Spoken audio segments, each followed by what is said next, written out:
The Clone Wars, Project Luminous, Mandalorian. So much to talk about, and I am joined by co-pilot Ro from the Scarif Scuttlebutt. All this and more on Postcards from the Galaxy's Edge.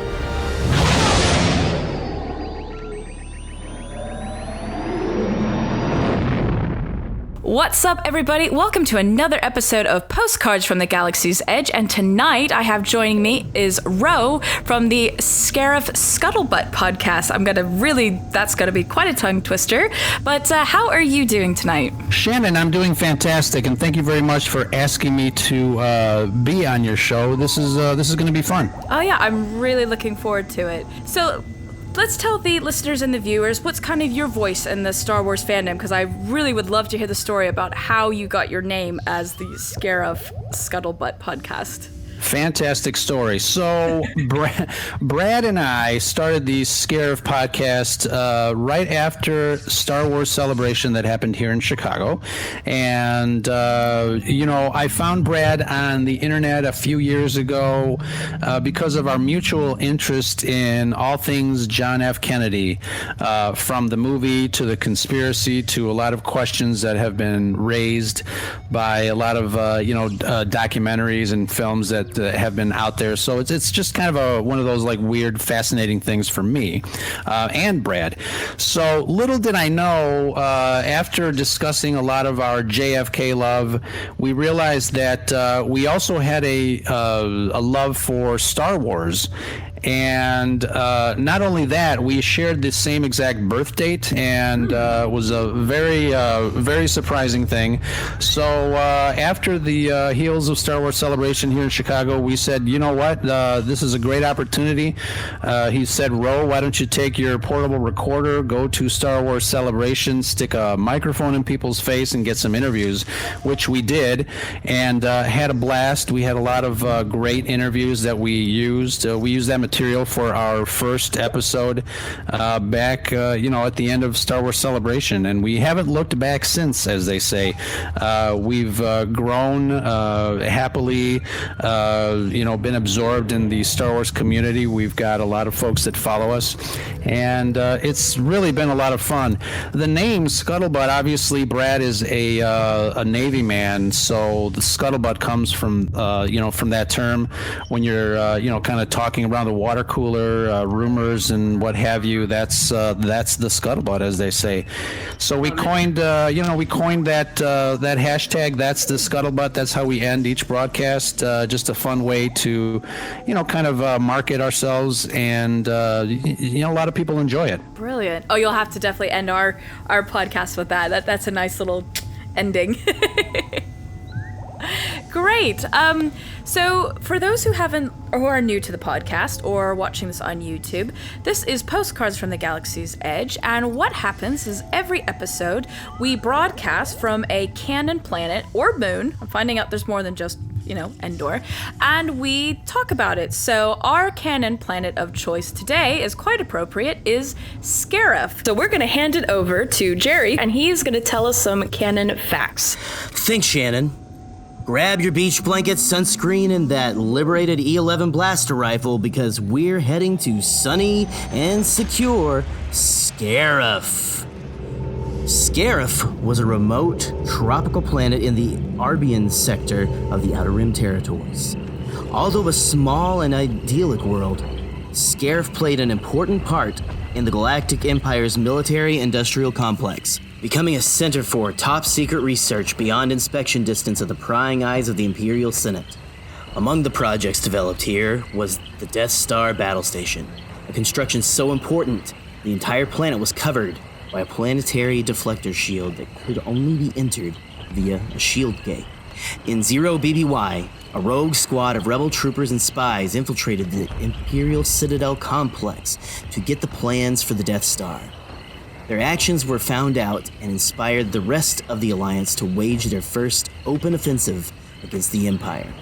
The spies succeeded in getting the plans to the rebellion, but sadly would never make it off planet. The Death Star super laser boiled the oceans of Scarif, burning the surface of the planet. Scarif appears mainly in Rogue One. This has been your navigator, the Canon junkie, Shannon. back to you. Cool. Thanks for that, Jerry. So why did we choose Scarif? What is it, obviously with your namesake for the podcast and things, what is it about Scarif that you really like? I asked Brad the same question when we first started, and the basic answer is basically because it's always sunny on Scarif. It's not as harsh as other posts like Hoth, and it's far away from the central Imperial hub, so the troops get a little loose from time to time, especially when Krennic is not present, hiding from prying eyes. So we're just having fun on the beach. I love it, and actually it's one of my favorites because I loved the Shore Trooper and the Death Trooper. I mean, Rogue One I think had some of the best like trooper variants, but I absolutely love the Shore Trooper. To like one day I hope to do like a 501st costume. It's a bit difficult because I'm 5'4" and the armor comes quite big, but yeah, and I'm very excited actually. I don't know if you're much of a gamer, but they literally just announced maybe yesterday that Scarif is coming, the Planet of Scarif is coming to Battlefront 2. It was a massive level in Battlefront 1 because it came out, was like a Rogue One DLC, and I'm just so happy to see it come to the game because it's just such a different visual. Like, I absolutely loved that visual of seeing these white stormtroopers in the water, and I think sometimes it's underestimated, and they even mentioned it in Solo. I like how it's kind of was sliding in little, other canon here and there, so it's very cool. Sure, yeah, that's one of the first images that we got right before the film came out, Rogue One, the stormtroopers in the water. A stunning image, and who, for anyone that knows me, knows that I love anything Empire. I have a certain love for stormtroopers to begin with, so seeing the stormtroopers on the beach in the water was just something mind-blowing to me. Yeah. Absolutely. That would definitely be an adjective I would use, is absolutely mind-blowing and everything like that. But yeah, so just I guess we're going to just kind of talk about some current events because a lot has happened and things. But first of all, we have to talk about the big thing that happened in December, which of course was the Rise of Skywalker. So we'll just have kind of a constructive conversation. So, Ro, what did you think of the Rise of Skywalker? So I went in with I don't want to say high hopes, but so anybody that listens to the Scarif podcast knows our feelings towards The Last Jedi. We weren't too happy with that film. Going into Rise of Skywalker, again, I was very excited, because anytime a Star Wars movie comes out, because we followed it for 42 plus years. I was 7 years old when I first saw the movie in the theaters. We by default we get excited. This time around, it's very interesting coming out of The Last Jedi and really not knowing what we were going to experience for The Rise of Skywalker. For The Force Awakens and The Last Jedi, I tried to be really spoiler free. I wanted to really experience that magic again. So for The Rise of Skywalker, for whatever reason, I dove right into spoilers. I read leaked scripts. I saw leaked footage from people that were filming in the theater. So I was kind of prepared to not like it. Based on what I read, based on what I saw. But, there's a group of us here in Chicago, friends of mine, that we always get together and see all the films together. We make a night of it. Obviously it's a big event for people. And, we get dressed, we have dinner, we have drinks, we go into the theater, we enjoy, we come out, we cry, we shout, we have more drinks. Nice. I love it. Sounds like a great time. It's an event. It's an event. It has been for a while. So one of the things that I really wanted to do is obviously go in and enjoy the film. I was ready to not enjoy the film based on the stuff that I was seeing, but going into it, I I really enjoyed it. I enjoyed it more than I thought I would. I'm happy about that. Obviously now people have seen the film. It's been out for quite a while. All the I guess the critiques or the complaints about the film being jam-packed from beginning to end, I tend to agree with all of that. There seems to have been a lot that was jammed in. I was very surprised that not 30 seconds in the film you already hear Palpatine talking to Kylo. Yeah. We were definitely thrown in there, and jostled around like, dirty underwear in a dryer. So it is just. That's a good analogy. we're in there. We're in there real good. So, but like I said, I enjoyed it more than I thought I would.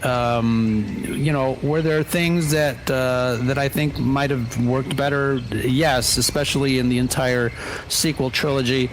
But this is what we got. I'm kind of glad it's over. People were asking me, what feelings I had towards The Rise of Skywalker. I was telling people that, I'm optimistic, I'm hopeful, but I'm also scared shitless because I didn't want to experience what I felt with after The Last Jedi. I wanted Star Wars to be, for me anyways, I wanted Star Wars to be great. I always want Star Wars to be great, but I enjoyed it. I can't wait to buy the DVD, the Blu-ray when it comes out and watch it even more so. And but just looking forward to new Star Wars content with Clone Wars and Disney Plus. The Mandalorian was just fantastic, and yes. Getting back to Rogue One and Scarif, I think Rogue One to me was a love letter to Star Wars fans, and as far as story and just everything that went through it, and obviously we know what happens. The rebels steal the plans, but it's that journey that got them there that was something very special to be seen. Yeah, definitely. No, this was actually one of the many reasons why I wanted to have you on the podcast, because I feel like the community of content creators and Star Wars in general need to see that people can have civil conversations and be on almost completely sides of the fence, because I'm pretty up for it. I absolutely loved The Last Jedi and had very mixed feelings about The Rise of Skywalker, but immediately was very mindful of that, because I was like, do you know what? I know there was a big group of people that it was reversed, to the point I walked out of the cinema for The Rise of Skywalker, the first viewing, and was like, wow, okay, I completely understand what people were feeling for The Last Jedi. I mean, I did ahead of time, because I'm not one of those that's like, oh, you're wrong, you don't understand, blah, blah, blah, blah, blah, because obviously it's a subjective medium. We all take different things from it. But I totally was like, you know what, I have mad respect, even further respect for people who didn't like The Last Jedi, because now I get it, because I'm feeling very conflicted with The Rise of Skywalker and things like that. I've also have been quite open and have said later, after a couple viewings, The Rise of Skywalker has definitely grown on me and things, but I would definitely say it's my least favorite out of the three, but I enjoy all three anyway, because I'm like you, it's Star Wars, and I love the characters, I love a lot of things about it, but I also tried to go in not having a lot of expectations, because obviously I think all of us were fresh with The Force Awakens, that we had no expectations. We were just like, yes, Star Wars is back. And then of course being kind of now with us with our YouTube content and Reddit and the message boards, social media is a lot different now than it was during the prequels, so that having a conversation and all that speculation, it just kind of went crazy. I'm guilty of it. I was like, oh yeah, Rey's a Kenobi and this and this and this, and then came into The Last Jedi even a bit disappointed at first with wait, she's a nobody, and then was like, oh, okay, wait, now she's a Palpatine. That was my biggest, I think, thing for me for the sequel trilogy, was just like, and I've talked about this with my previous guest John Hoey, that it was like, I just wanted just a direction. It just seemed like it was kind of a baton handoff, which is a great concept, but I think unfortunately for this it needed to be one person, kind of like how The Mandalorian is, where it's one person with the full vision, and then you can have different directors kind of putting their stamp on it, but there's still a this is this. Would you kind of agree with that? I do agree with that. And we just talked about this subject about different directors and voices on one of our last live streams here with some guests. One of the things that I'm hoping that Disney or Lucasfilm does is kind of step back and say, okay, we tried something, it didn't work. Maybe we should go back and not reinvent the wheel.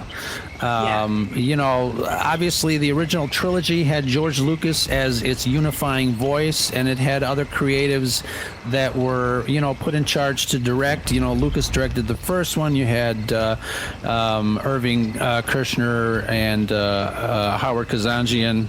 Directed Return of the Jedi, and Richard Marquand.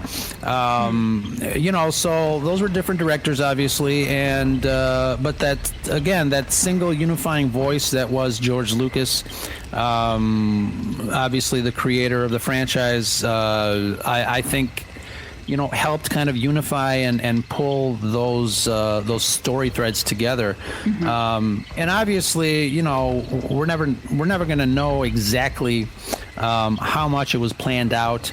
But now that the sequel trilogy is complete, you step back and you kind of see that it was probably the least planned out of all the trilogies, because you've got different voices and different story plot points going around that for me that they're not really tied together as well as the other trilogies. And not to say that I didn't enjoy them. I think you can definitely, like I said, you can definitely step back and see how different they are, from, the beginning or from the end of The Force Awakens to the beginning of Rise of Skywalker.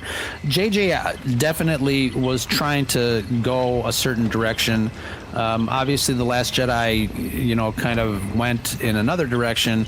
And I think that's one of the biggest reasons that I feel that The Rise of Skywalker is so jam-packed with JJ's original direction. Yeah. And unfortunately, I think because of that, the trilogy, the sequel trilogy kind of suffers because of it. Yeah. Can you watch the trilogy without watching The Last Jedi? You probably could. Not to say that The Last Jedi didn't offer anything of value to the trilogy. Of course it did, because it's part of it. But, there is definitely an argument to be said that, JJ obviously now, coming out of The Rise of Skywalker, tried to kind of bring back the story elements that he planned and tried to, flesh them out. Some worked, some didn't. I think the film Rise of Skywalker probably would have benefited from maybe another 40 minutes from exposition. I agree. But, who knows? We won't know. We'll never know. But this is what we got. Kind of dovetailing, that actually is a nice intro into one of my next questions. Obviously, in the last 2 weeks, the whole Colin Trevorrow stuff has leaked and things. I haven't read the script because, like you were saying, that you kind of were getting really involved with the leaks and things like that. I just kind of stay away from that kind of stuff. But I've been obviously hearing to other podcasters and things talk about it. What are your kind of feelings about the story? Was there some points that you were like, oh yeah, I kind of liked that would have worked greater? Obviously, with words of caution, we're not going to both stand here and go, this one should have been made or anything like that, but it is something interesting to kind of talk about. Yeah, I did dive into the treatment, and I don't think it was a complete script. It was just a series of ideas and story elements.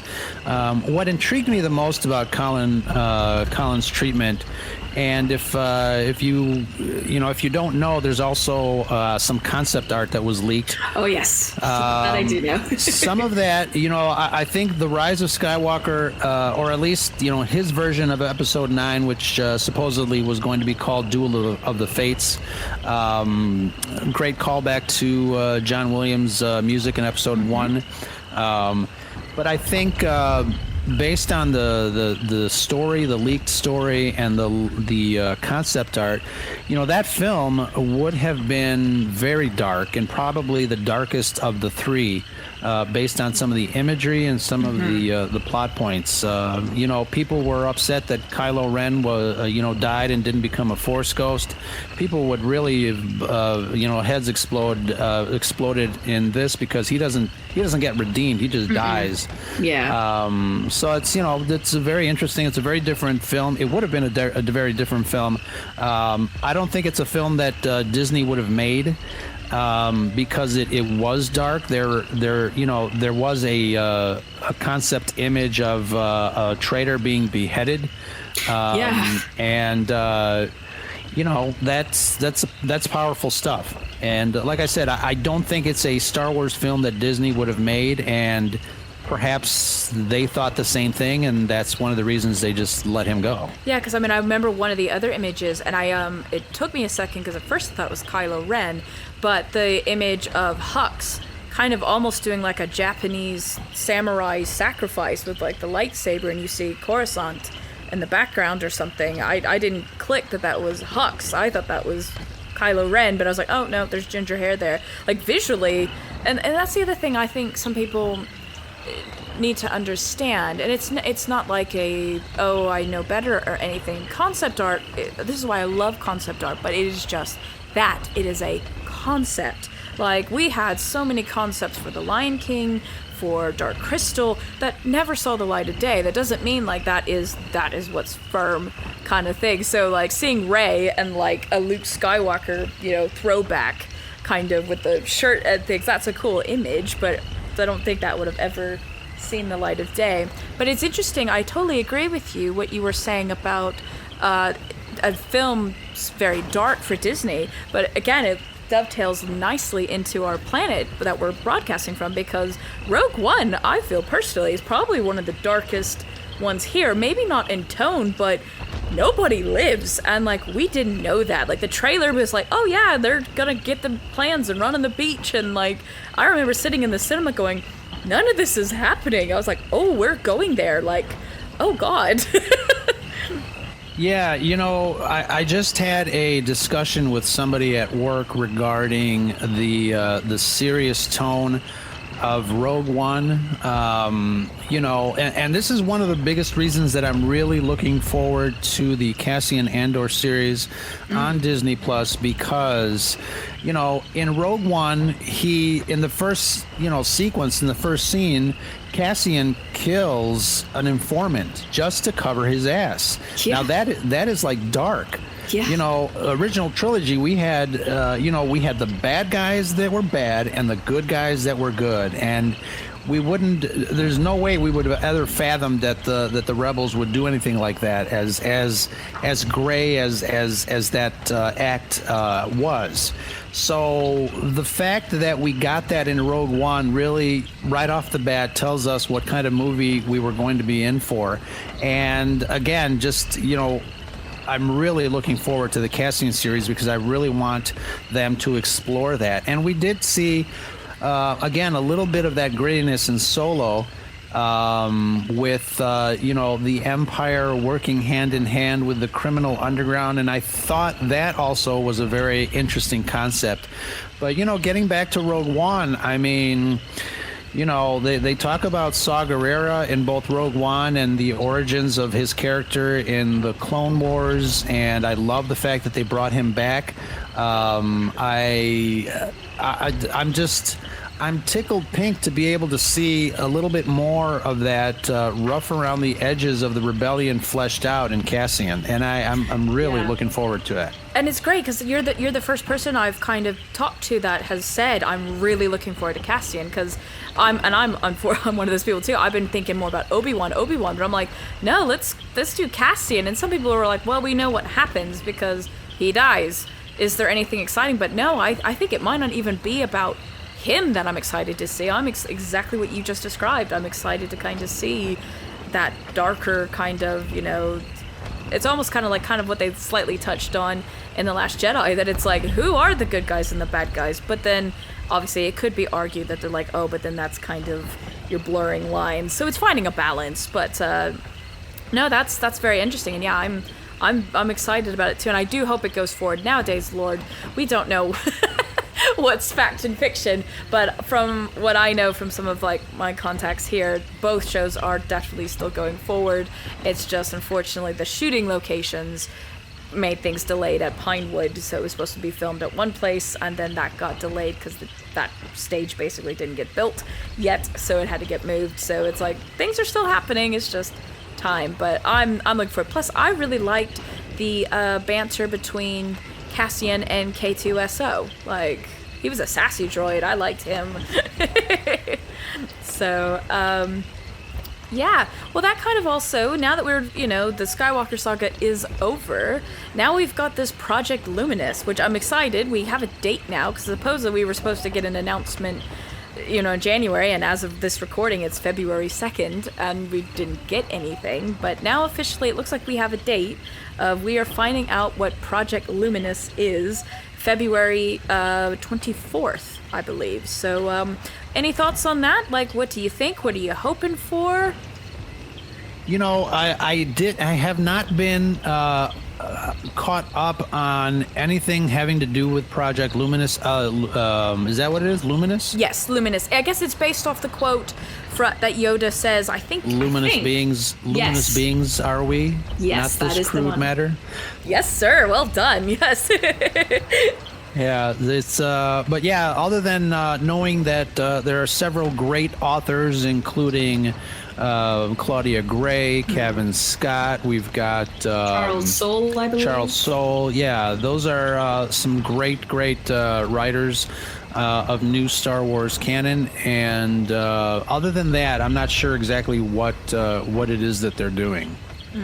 I think, from what I understand, because the basically the news kind of broke from Clayton Sindel, who is like a proper reporter for, like, I believe ABC. Sorry, Clayton, if I'm telling you the wrong thing. But and from what I understand, like, it's about the High Republic, which has been starting to be mentioned in Charles Soule comics. Like, it's mentioned a couple times, I believe, in the latest Kylo Ren, the Rise of Kylo Ren comic. It was, I think, mentioned in another kind of comic.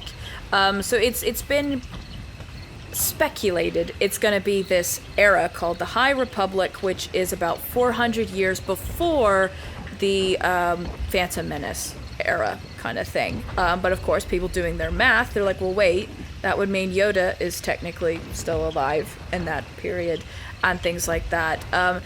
Some rumors kind of went around that also that means it's going to start off with a video game. It's basically introducing a new era of Star Wars, because I don't know if you know, we have there's now names. We have the Age of Republic, the Age of Rebellion, and the Age of Resistance. I guess this is going to be obviously before any of that kind of stuff, but it was rumors went around for a little bit saying, yes, it's going to be a video game tie-in, and then there'll be all these books and comics that'll start this era, and then it'll go into films. But Clayton later kind of responded saying, this has always been a publishing thing. And you're absolutely right, mentioning those names, they're all publishers. So I think it's going to be kind of, yes, it's establishing a new era, but it's all going to be done kind of in books and comics. That's from what I understand, so trying to catch you up. So yeah, it's exciting whenever something new comes around. I'm all for that, especially Star Wars, obviously. So yeah, we're looking forward to that. Oh, and that's the other thing I just heard the other day by, I believe it was kind of Alex Stamen from Star Wars Explained, saying that also, I guess it's been hinted in this era that obviously a lot of the Outer Rim and things haven't been explored. So it's almost more kind of like, there are, when, Spain and things went to go discover the New World, it might be that's also quite involved with it. So you have a bunch of Jedi exploring the planets and things like that. So that might be part of it too. So we still have that, hey, that's something we know, but this is how it got discovered. Because that's always been my concern moving forward, is the Skywalker saga, even with like Solo, Rogue One, the video games, there's always touches back to the Skywalker saga that make things feel like Star Wars. Well, now that that's over, what makes something Star Wars with not having the Skywalkers involved? So I don't know. And this is where also that wonderful kind of talk, I think you even did one recently, about fan service kind of comes into play of what is the term fan service? Is it a bad thing? Is it a good thing kind of thing? Because I just, what's going to get me to go, this is a Star Wars film, not just, another sci-fi fantasy kind of thing. Does that make sense? That totally makes sense. Yeah, the fan service episode, we're actually going to record that on Monday, and we coined it, fan service, the other four-letter word. But I for one love fan service. Obviously, Rogue One is one of my favorite Star Wars movies. There's a lot of throwbacks to the original trilogy in that, and even behind the scenes, all the work that was done to bring back some of the older actors to be part of the Scarif invasion. I found that when I first saw that in the theater, I was thrilled to see some of the actors redo some lines to kind of match up with the invasion of Scarif there. So I for one definitely love fan service. Obviously there's a fine line that goes to a little overboard, but for me, again, if you're not doing a Star Wars movie for fans of Star Wars, then who the hell are you doing it for? Yeah. No, exactly. No, it's a very interesting kind of concept, because I don't think fan service is a bad thing, but I think for me personally, I can only speak for me, it's finding the right tone. Because actually thinking about it right before we were going to record our podcast, I was thinking about Rogue One, and Rogue One is, like you just said, is fan servicey, but it doesn't feel forced. Like, yeah, okay, we had the guys from the cantina come in, but it's very brief. It didn't feel like they were going, hey, look at this. Whereas Solo, which is interesting because I've actually really grown to have a soft spot for Solo, but at first that felt almost too fan servicey. Like when he was taking out the garb that Lando later wears. I don't know. It just felt a bit forced, and so that's why I guess for me, fan service is not a bad thing if it's just not, hey, looky here, look what we've done, because I would say, and I'm probably this is a hot take, I did not like Luke lifting the X-Wing out of the water in The Rise of Skywalker. I was just like, this just feels too cheesy to me, kind of thing. And I've had people go, that's because you don't appreciate. I was like, oh no, I appreciate it. I guess it was just kind of its delivery. I don't know. I don't know why it doesn't sit well with me at all, but so it's a very interesting kind of thing to kind of talk about, that it's like you need to have some fan service, because again, you've got to get people like us who's been with the trilogy from the beginning kind of to be like, hey, well, I mean, I confess I was more when the special editions came out, but still. And it's an interesting thing too. Star Wars has been around for decades, and when you make a Star Wars film, it's hard not to include any fan service, because these elements have been around for 42 plus years, and everybody knows they're part of the collective consciousness.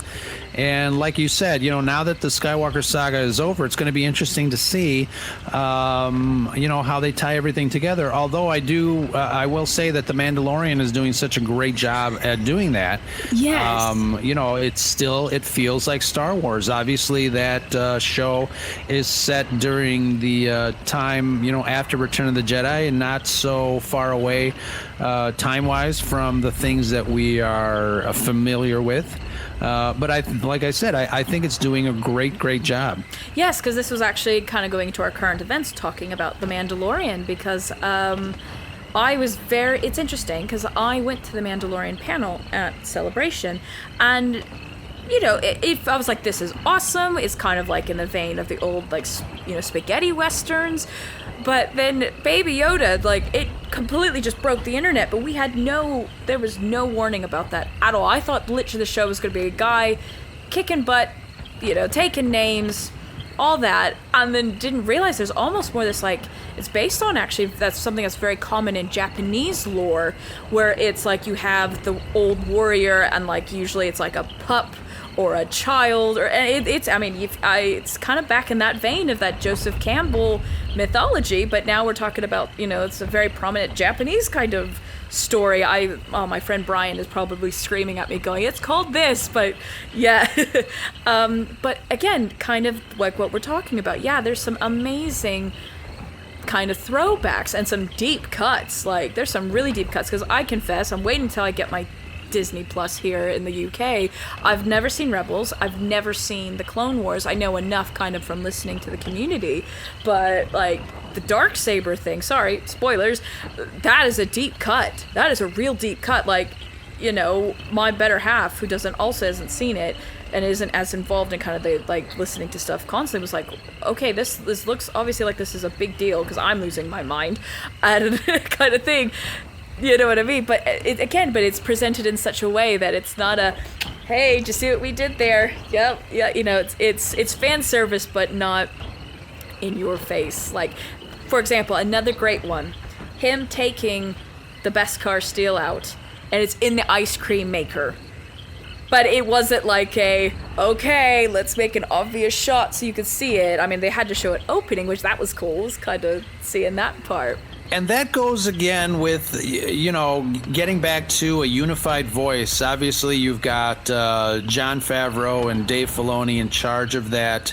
And obviously, Dave Filoni, you know, they say that he was George Lucas's protege. Mm-hmm. But, you know, he was heavily involved, obviously, in the Clone Wars. He knows the Darksaber. He's throwing things in to kind of unify the Star Wars, you know, mythos. Mm-hmm. And the environment, and I think that's what we need. You know, in order for it to feel like Star Wars, there obviously definitely has to be, you know, those types of elements to kind of, you know, obviously get casual fans in there, but also get fans like uber fans like us to really, you know, to lose our minds next to our better halves that don't know what the hell is going on. Yeah, but you know, the flashback. First of all, you've seen all of the episodes. I hope I haven't like ruined anything. No, yeah. Okay, I just realized that. I'm like, oh, okay. Do you think in the flashback of when we hear about it's Den Djarin, I think is how you pronounce it. Do you think they're possibly on Naboo? Because this has been kind of something that's been speculated, because you can kind of see like the domes and the architecture looks kind of similar to Theed. What do you think? Because also their robes are very red and very kind of decorative. They're very I always thought so. Obviously, initially when some of that footage came out, we couldn't really see them clearly. I did recognize that some of those droids were the large flying droids that were responsible for the death of another main character in the Clone Wars show. But I do think that he is some sort of either royalty or regent of some sort of like prince, and that's why they were hiding him. We don't know where. I would have to go back to the episode and check out the backgrounds just to kind of compare the scenery, the backgrounds, the architecture, because you know it's obviously it's a quick cut edits. A lot of things are happening. A lot of smoke and shadows, and they're hiding stuff for a reason. Obviously, they want to keep you guessing, of course. But that's not going to stop us from speculating. But it's going to be interesting to find out at the end of this series who the Mandalorian really is, and I have a feeling that again, it'll be a Baby Yoda mind-blowing moment as well. Yeah, you know how you were saying that you were kind of scared shitless going into the Rise of Skywalker kind of thing? I'm really scared when they reveal, because it's possibly going to happen sometime, what Yoda's like home planet is and like what they're called and things like that, because that mystery is kind of nice. We don't know. We don't have to know. And I'm really scared that we haven't known for 42 plus years. We finally get an answer and we're going to be like, oh. It's almost like when you're like watching a horror film and you haven't seen the monster yet. Your mind is making all these great things, and then when someone makes that decision for you on what the monster looks like, you're like, oh, okay, that's not that scary. I'm so scared that everyone's going to be like, oh, is that it? You know what I mean? I'm like, oh. And I wonder too, since Dave Filoni is so close to George Lucas left kind of standing orders that Yoda's species and his planet and whatever shall not be named. I wonder if he's going to, kind of stick with that. I wonder if we'll ever find out what his name is, or what planet he's from, or what species he is. Although there was Twitter action lately. The actress that plays, I'm drawing a blank. The Mandalorian's. Cara Dune. Yeah. Gina Carano. Right. Yes. So she tweeted out, and take it for a grain of salt, but obviously they're shooting season 2, and the story has already progressed beyond what we know as the public. But she tweeted out that she knows Baby Yoda's name, so we might get that surprise in season 2. Yeah. It's funny. I don't maybe mind a name. I don't know. I'm really just trying to clear my head and just not have any expectations, because I'm just like, oh, okay, this is oof. And also kind of like there's not a lot of them, it's what's the story behind that kind of thing. Like that would be a cool thing as well, to kind of be like, somehow I can't even think of the biology, but the species, there's a reason why there's very few of them, kind of thing, and because they live so long or something. I don't know, it'd be cool, but if anyone's gonna do it right, I have faith in the 2 Fs, in Filoni and Favreau. Really do. The triple F, or double Fs, someone said triple Fs. The double Fs, I have complete faith in. Like you said, Filoni is like the protege, and Favreau just kind of working on projects with him, and as a director and the visual effect kind of guru that he's become. I'm not scared like I would have been if it was a Trevorrow or something like that. I'm just like, I think we're okay. But it will be interesting to see, and we're gonna get it probably in November again, I think, because they've finished filming. They're now kind of going into the visual effect phase. I don't know that for 100%. I don't want people thinking I'm leaking industry stuff. I always worry that when I mention visual effects stuff, that I'm like, okay, this is what I know just from conversations. I don't outright know this. I am not leaking or breaking any NDAs, but yeah, so yeah, it'll be like, yeah. So kind of anything else you want to chat about tonight? A lot of people are excited for the final season of the Clone Wars. Oh, the yes. return of Ahsoka, Anakin, and Obi-Wan. The Clone Wars cartoon is one of those shows that really obviously grew in popularity through the character of the new character of Ahsoka. When she first appeared on screen in the film, she was a whiny little, teenage character. I don't think a lot of people liked her, including me. I thought she was too But let me tell you again, props to Dave Filoni for sticking with her and developing her character through that series. She's probably my top, in my top 5 as far as favorite characters, and I really can't wait to see more of her and what she has to offer and what the story is planned. I'm really excited too. This is why I really can't wait till we get our Disney Plus here in the UK, because I do feel like I've missed a lot. I mean, I know a lot of the reveals and the spoils and things like that, because that's unfortunately just going to happen with being so involved in the community and references and things like that. But yeah, I just... Now, correct me if I'm wrong, I know there was kind of unfinished episodes that were released a while ago, and are some of these, has it been said or speculated that this final season is touching on some of those story points? Because I've heard something called the Bad Batch story arc and things like that.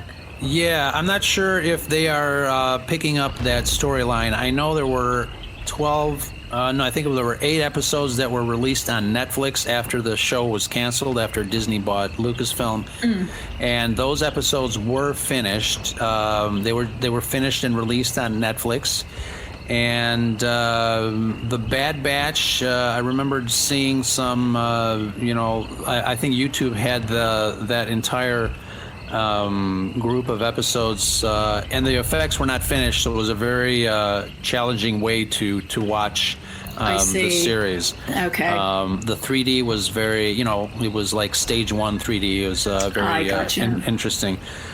So yeah, I mean, there's a couple of shots in some of the trailers that have been released of a group of clones that may or may not be the Bad Batch. I know the Bad Batch storyline was very popular when it was released on YouTube, and who knows? We'll see what we get. Yeah, I'm very excited to hear what everyone says, because again, it's coming out, I think, February 17th for you guys. So that'll be very exciting. I will be watching kind of over the fence, kind of being like, are we happy? Yay, okay, Star Wars. I just like you said earlier tonight, I like when Star Wars wins. Like, I was so happy, like, in October or November when it must have been November, The Mandalorian came out, people were happy. Resistance Reborn came out, people were really happy with that book. People were absolutely loving Jedi Fallen Order. It feels good when people are happy with Star Wars. I know I'm not saying everyone should be happy with everything, but it's just sometimes it's kind of nice to be like, oh, okay, we can talk about this and be happy, and it's not gonna, like, cause blocking and, like, stuff on Twitter. We're like, okay, we're good. Yeah, and that's one of the great things that we've discovered on the Scarif podcast, the community. We've got followers and listeners of the podcast from all sides of the fence. We've got people that love blindly everything that has a Star Wars logo on it, and that's fine. We have people that just absolutely and I'll use the word hate and despise what Disney has done to the trilogy, and that's fine. That's their opinion. But somebody had called us the Switzerland of Star Wars fandom because we're able to talk to whoever in a civil manner, and we haven't blocked anyone yet. So I think we're doing something right, but we're just reminding folks that we all love Star Wars, and that's what makes us family. Exactly. That I couldn't say it better, and I think that's such a great kind of note to end tonight's discussion on, because that's all we can do. That's perfect. So, Ro, where can they find you in your podcast and things like that? So, we coined a hashtag. We use it recently. We say hashtag enjoy Star Wars responsibly, and that's what we like to encourage folks to do, to talk to us, to interact with other people that may not have the same opinion you have. That's the only way that we can grow and be a community. But the Scarif podcast is available on iTunes, SoundCloud, iHeartRadio, Pandora Music, podcast.com, and a few others that are escaping my mind. But wherever you get your podcast, do a search of Scarif podcast, and we hope you enjoy our Star Wars shenanigans. I love it. And you can find me at PCGE_podcast on Twitter, and also on Patreon, Postcards from the Galaxy's Edge. And I'm pretty much very active on Twitter. Instagram is also Postcard from the Galaxy's Edge. Ro, you have been fantastic. Thank you so much for coming on tonight. Oh, it's been my pleasure. Thank you very much. We're going to have you on our show real soon. We usually do a lot of YouTube broadcasts. We got to make this app pay for itself, so we got to use it. So thank you very much, Shannon, for having me. It's always fun to talk to Star Wars with other Star Wars fans, and that's what it's all about. This is Ro from the Scarif Scuttlebutt podcast, and you are listening to Postcards from the Galaxy's Edge. That's the Scuttlebutt.